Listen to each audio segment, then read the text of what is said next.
नमस्ते दोस्तों, आज की जागरूकता चैनल में आप सभी का स्वागत है। आइए आज का विषय समझते हैं।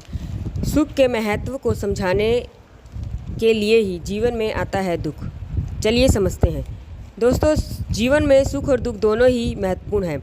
जीवन में सुख और दुख दोनों ही हमारी यात्रा के महत्वपूर्ण अंग हैं। कोई भी इंसान ऐसा नहीं है जिसने केवल सुख ही सुख देखा हो, या किसी भी इंसान या कोई ऐसा इंसान हो जो सिर्फ दुख ही भोग रहा है। दोनों ही जीवन के महत्वपूर्ण पहलू हैं। ये दोनों ही अनुभव जीवन को संतुलित करते हैं और हमें जीवन के गहरे अर्थ को भी समझने का अवसर देते हैं।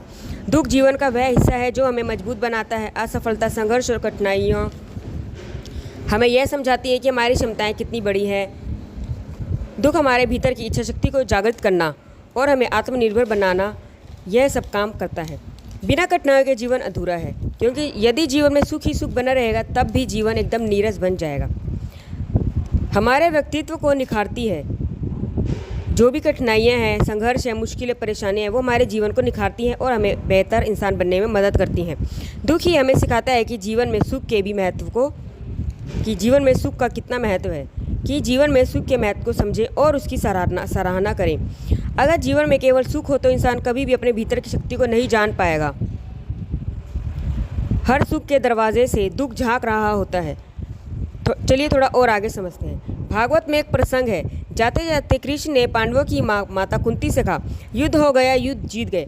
आज तक आपने मुझसे कुछ मांगा नहीं, आज कुछ तो मांग लो। माता कुंती ने बड़े शर्म से संकोच के भाव में कहा, देना ही है तो मुझे विपत्ति दो, कष्ट दो। कृष्ण ने कहा, ये सब तो तुम्हें तकलीफ देंगे, यह क्यों मांग रही हो?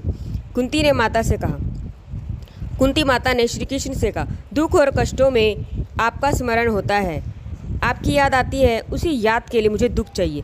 वह दुख नहीं, सुख है। यह मानव प्रकृति है कि जितना दुख होगा उतना ही हम भगवान से जुड़ते हैं, भगवान को याद करते हैं। सुख के साथ सुख के माथे सिल परे, नाम हृदय से जाए, बलिहारी व दुख की पल पल नाम जपाए। दुख के समय भगवान को याद करना स्वाभाविक है, क्योंकि दुख में इंसान अपने आप को कमज़ोर, अकेला, असहाय महसूस करता है। उसे भगवान की याद आती है। उसे भगवान को याद करने से एक तरह की सुरक्षा मिलती है, एक सहारा मिलता है, एक ऊर्जा मिलती है, सहारा महसूस होता है। दुख के समय व्यक्ति अपनी शक्ति और आंतरिक शांति पाने के लिए भगवान की शरण में जाना चाहता है। वेद व्यास ने कहा है, दुख को दूर करने के लिए सबसे अच्छी दवा यही है कि उसका चिंतन छोड़ दिया जाए, क्योंकि चिंतन से वह सामने आता है और अधिकाधिक बढ़ता जाता है। दुख हमारे जीवन में बिना किसी वजह के नहीं आता। कुछ ना कुछ ऐसे हमें जीवन में आगे काम करने होते हैं या हमारी सफलता जुड़ी होती है, तभी हमारे जीवन में दुख आते हैं और हमारे अंदर की ऊर्जा को निखार कर हमें सफलता के रास्ते पर आगे लेकर जाते हैं। वह हमें संकेत देते हैं कि हमें जीवन में कुछ बदलना है। यह एक महत्वपूर्ण भावना है जो हमें अनुकूलन करने, स्वीकार करने, ध्यान केंद्रित करने, दृढ़ रहने और आगे बढ़ने में मदद भी कर सकती है। जीवन में सुख और दुख ही दोनों ही अनिवार्य रूप से साथ साथ चलते हैं। घोर अंधकार में जिस प्रकार दीपक का प्रकाश सुशोभित होता है, उसी प्रकार दुख का अनुभव कर लेने पर सुख का आगमन आनंद से भर जाता है। ओके, धन्यवाद। नमस्ते दोस्तों।